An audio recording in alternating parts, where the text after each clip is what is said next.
Hey guys, Nicole here. So I had someone request that I dig a little bit more into how I found the stories that I'm finding for these pages. So I thought that that was a great idea. I did a little bit, but I want to go back to the 4 layouts I've completed and kind of talk a little bit more about them, about where I dug up the stories, where I got the information from. So I'm going to go ahead and just go to the layout first and then talk about each one. So this is a one you've seen a couple times in the first video, and then I showed it briefly in the second video as well. So this information, I actually mostly got this information from Ancestry.com. And what I did was I just went to my family tree and I clicked on each of these two people and I just looked. They make it really easy now, actually a lot easier than even 6 months ago or maybe a year ago since I was last on it. They actually put everything together for you so nicely, so you can just look and you can read their life story. So you can kind of put everything in their life in context, like how old they were when they got married, when they had their children, how many years apart they had their children. They've just made it really easy to look at all of that. And then you can also individually look at all the different things that you've attached to their name. So the censuses that you found that has their information, or any other paperwork that you have, or photos. And so what I did was, when I found these two pictures of them, and their names were written on the back, so I knew who they were. I'm guessing my mom did that. And because again, she did a lot of this work before she passed away, and she got a lot of information down on the back of photos and on paper. And so I went to their names and just looked at both of them, looked at the censuses. Like, you can click on it and you can see everything written out, like their ages, the dates, what they were doing. And so this one is more of a kind of a general life story type of page, because I didn't have a whole lot of information on my own. Everything I gleaned about these two people, I gleaned from the census and the dates and the time frame and the births of their children. And so I'll just read my journaling really fast. It says, George and Evelyn Albers are my great-grandparents on my dad's side. They were married in December 1925 in Minden and eventually made their way to Bloomington, where they remained until death. He farmed and she took care of the household. The census shows that they each had an 8th grade education, but could both read and write. Such a different time, I'm sure a hard, challenging time, having lived during this time in history. The Great Depression, World War II, ... I wish I knew more about them. So here I actually talked about how I don't know a lot about these two people because my grandma passed away when I was pretty young and just didn't have a lot of connections to that side of the family. I do have some cousins from that side of the family that might have some more information I could probably ask, that I still have connections to through Facebook. But I really wanted, because I was showing their wedding, what I assume is their wedding picture, and a picture of them in their older age. I kind of wanted it to be a more general picture about their life story and how they fit into my genealogy. And so I kept it pretty basic. Again, all the information was gleaned from Ancestry.com and from the censuses, because it tells you their education level and when they moved where, not specifically when they moved, but at what point they were in a different part and, a different town. It also, Ancestry will also tell you, these things will pop up and say, this was happening while your ancestor was alive, and you can attach it to their page. And so it says, your ancestors probably experienced the heat wave of 1936 or whatever, or the, the Great Depression, or, the crash of the stock market, those types of things. So you can it kind of just gives you a good look into, gosh, they lived through this time, because sometimes it's hard to wrap your brain around that. So I wanted to include that there. Like, if you look at them, they lived through a really difficult time in history. And I wanted to include some of those things on there just to give it some context. And so that's kind of the story about this layout and those individuals. Okay, then this one I didn't talk about very much. So this is actually the house that I actually grew up in. It was my grandma and grandpa's house. My grandpa was actually born and raised and died in this house. His father had built it, and his grandfather had lived across the road. So this whole little area was like the Gardner farm area, and there's a lot, history goes way back in this part of Nebraska. And I was delighted to find this old photo because now it's still standing, but it looks different. It's painted a different color. It's no longer in our family, and it just looks different. And this is how I remember it, although this was like, oh gosh, this was probably, you know, obviously way, way, way before my time.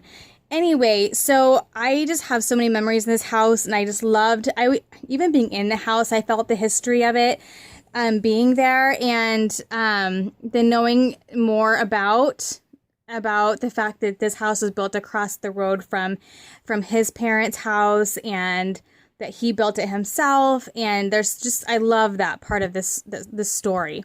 So where I got the information from this is I had a couple different things. I actually probably have more that I don't, that I'll probably come across. But I have these amazing genealogy books. This one my great aunt put together. And some of it is just basic information. Some of it, some of it, there are some stories told in here. But most of it is just general information, like family tree wise. However, my great aunt went through and just told a whole host of stories about her growing up in this household, because she was my grandpa's sister. And so she talked about the house and growing up in it and the farm and things like that. So I got a lot of information from that. And then online, or maybe I'm trying to think of how I connected with this gal. Oh, I know. This aunt that I'm talking about, my Auntie Vi, she passed away. So I reconnected with some long-lost relatives on the side of the family, and I was told about this gal that had written this book about the descendants of this particular family line. So I actually contacted her via email, paid her some money, and she sent me this book. Obviously, I needed to pay for, the book itself and the work for it, because she I don't think she's part of my direct line. But she covered my line. So like here it is actually right here. I happen to open up to it. So this then had information. It actually has pictures of the farm on here, and stories about the farm and how the farm came about. And so I had this information mixed with that information, mixed with the census, and that kind of gave me a lot of good information. I'm very lucky to have this. I'm so glad I connected with her. This is a host of information that I didn't have, and she'd actually put some of the information in here she'd gotten from my Auntie Vi. But I just love, she just put so much work into this, and I'm so thankful for that. And love that she has a more current photo. This is more how I remember it, growing up in it. And like there's my dad there. So anyway, there's just lots of fun information in here, and there's even personality information in here, which is fun. Then I also came across this in my mom's paperwork, and this was an old piece of paper that is just going to go in the scrapbook album. I'm going to just put this in by the layouts. And this talks about the line of the Gardner family. This isn't necessarily about the farm itself, but this gives me some more information. I have lots of little nuggets like this. I need to dig more and pull more out. As I do that, I'll be making layouts that connect with those pieces of information. But this is one that I came across, and I was working with this family, so I pulled it, and I'm going to put it somewhere in the midst of these layouts where I feel like it fits about that ancestry. One more thing that I did was I Googled the town. So this actually happens to be a town that I grew up in through elementary school, is where this farm is, and where our family grew up. And I Googled the history of that community, and I actually found old maps from back in the day where you could see the farm on them. Not the farm, but like the how much land they had, and it had Charles Gardner on there. This also had a context of just what was happening during the time that my ancestors were there, and so I definitely am going to tell some stories about that. And then I'm going to actually probably put these in page protectors and put these in the album, so that I can, as I'm reading about my ancestors' history in this location, I can actually put it in context with the actual information about the community. So there's that. Okay, so I'm going to go and read this journaling to you that I put on here. I put, this house was built by Charles Gardner, my great-grandfather. It is in Bloomington, Nebraska, and was built across the road from where his parents, Alfred and Sophia, had settled and built their home. This was the house my grandpa Lindy was born, lived, and died in. It was a house I spent time and grew up in. This house lied on a farm that sustained the Gardner families who lived there. During Charles' lifetime, almost all of their food was provided by the farm. Even through drought, dust storms, grasshoppers, and the great 1935 Republican River flood, where they lost 95% of their crops. It is no longer in the family, but it still stands.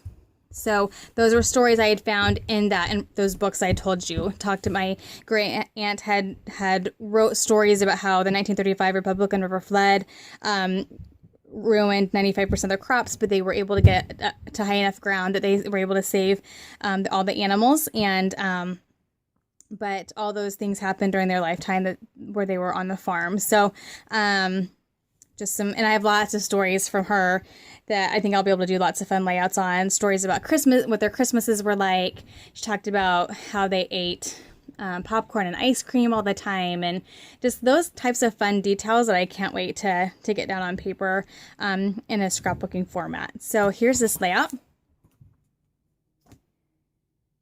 Okay, then this one here, this is about same family. So the people that owned that house were these two people here.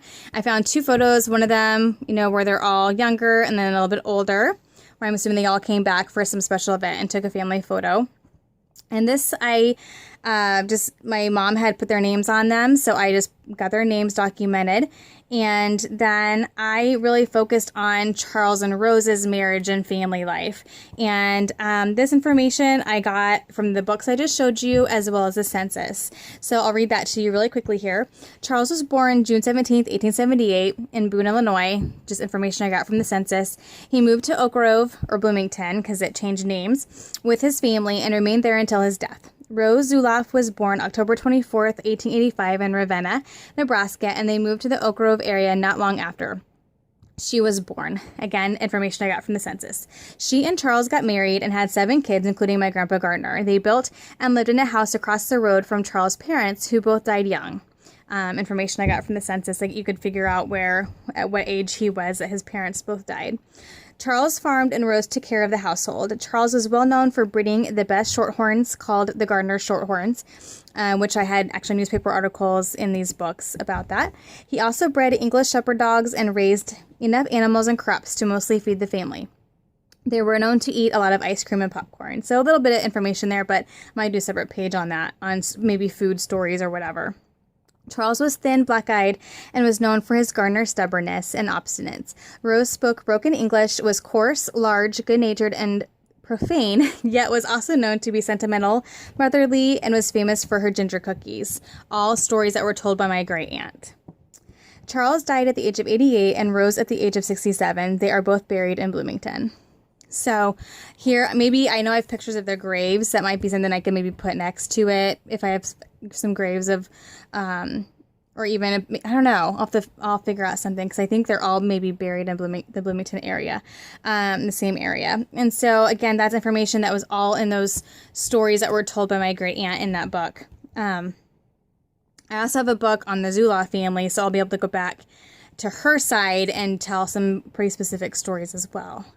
So there's that one.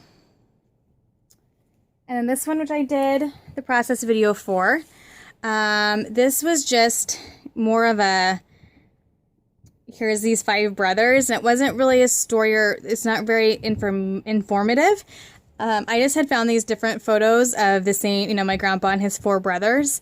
And, there's my grandpa there, and then there, and then there. So he really changes the most in the photos, but he was born like it was like my great-grandparents had 4 boys all close together, and then 2 girls, and then my grandpa. So it was like, he looks like he's way separate from the other 4, but there's 2 girls in there in between. So there wasn't a huge gap in actually having babies. My journaling here just says the 5 Gardner boys, Paul, Charles Jr., Raymond, Glenn, and my grandpa Lindy. The middle photo was taken in 1938. That's the only one I had a specific date for that was written on the photo. I can only imagine the stories that exist about these 5. And I just put that because I don't really have any stories. as far as how they related to each other or their relationships.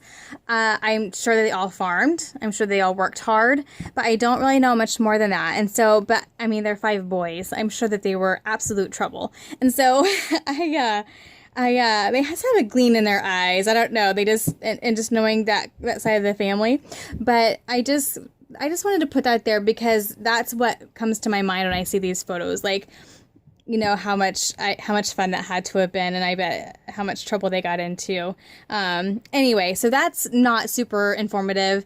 The information was just in the back of the photos. My mom had written all their names down, and thankfully she had gone. There was a stack of photos before my mom passed away. We'd gone to see my great aunt, and she had her. She talked with her and got down all those photos that she didn't know who was who, and got all that done before she passed away. That was something that was important to her, so that I'd have the information. And it was just a project she wanted to finish, even when she was sick. And so I'm thankful I have all of the documentation on the back of these photos. So that's pretty much it. These books are a treasure trove of information. And again, you know, don't forget about the internet. I've Googled some of my ancestors, but it usually ends up taking me back to Ancestry, which is where I've already been. I'm going to kind of keep going through some of my piles and see what other things like this that I might have that I can incorporate into my albums. I just don't want it to be separate. I want it to be all together. So I may photocopy some of this stuff, you know, some of the more story-based type of stuff. And because like here, she did an awesome job of, she told more about than just the facts. Like she talked about personalities and things that were documented. That's how I knew that my great-grandma was profane, coarse, which is cracking me up because my dad was kind of a cursor and I'm kind of a cursor. But I love that their photos are on here. I think the only photo I maybe have of those. So, and those would be, gosh, my great-great-great-grandparents there. So I'm very thankful I came across that. And it, you know, look it up. You might have someone in your distant family that maybe isn't a direct lineage to you, but you might have someone that's done this, that's put a book together, and you can track them down and email them and, you know, maybe pay them for it. Because on my mom's side of the family, we have the Dyer family is a very prominent name on the East Coast, as far as like in Maine and some in Massachusetts, and as far as like they settled a lot of land. And there's a couple books written about our family, and so we've tracked down, and the one that we found, she didn't have extra copies for us. She sent it to us, and we got to spend time with it for a while and read it, and we sent it back. And I don't know if my mom got photocopies of it. I think she does. I just got to find them. I think I remember seeing them somewhere, but so there are books, you know, written about our family. My husband is direct ancestry to Francis Cook that came over on the Mayflower, and there are like a bajillion books with stories about him in it. So I'm gonna definitely have all kinds of fun information to include on that page when I scrapbook about Francis Cook, and it's through his mom's side. It's a direct line, so he's like a great grandfather of my husband. So So there's a lot of ways you can get information. Some other things I've heard about is going to like Etsy and seeing if people, like just Googling names and seeing if people have maybe photos that they've gotten of your ancestors at different auctions or things. Sometimes they'll put them on Etsy. I haven't had any luck with that, but I'm going to keep looking. eBay, another way to maybe find, you know, old photos or things of your ancestors. It's, you know, it doesn't hurt just to look. I haven't had any luck, but you never know when you're going to all of a sudden something's going to pop up and you're like, wow, that's a picture of my, you know, 5 times great grandfather or whatever that someone maybe found or got at an auction somewhere or found at an antique store. And so just a couple ideas, but thankfully I am lucky enough to have family members who have done a lot of work, and I'm able to glean the information from their work and incorporate them into my scrapbook pages. So thank you so much for watching. I hope that helps for anyone who is looking to dig into this. Ancestry.com for me has been the best thing. It's so easy to use and so worth the money. And I just had it's fun because you get a leaf and then you look at it and it's like, oh, that's new information, and you can attach it to your person and you start to build their story. And I think that's so cool. So if you have any questions, let me know. Otherwise, I will be back soon with another either process video or layout share as I continue to work through some of these fun and amazing stories. Thank you so much for watching. Bye-bye.